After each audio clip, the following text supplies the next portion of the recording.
खबर लखनऊ से है, जहां कांग्रेस ने योगी सरकार पर जमकर निशाना साधा। प्रवक्ता अंशु अवस्थी ने कहा कि प्रयागराज में युवाओं का आंदोलन भले ही खत्म हो गया हो, लेकिन भाजपा का चरित्र नहीं बदला है। अभी भी बीजेपी सरकार की मंशा यही है कि कैसे नौजवानों को धोखा दिया जाए। यदि सरकार की मंशा साफ और ईमानदार होती तो परीक्षा एक साथ कराने का निर्णय आ गया होता। का चरित्र उजागर हो गया है।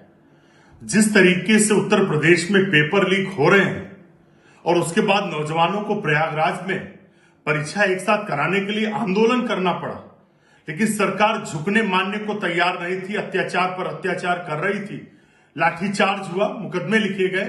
उससे ये पता चलता है कि भाजपा की मंशा उन नौजवानों के साथ पारदर्शी परीक्षा कराने के बजाय नकल माफियाओं को संरक्षण देने की प्राथमिकता ज्यादा लगती है।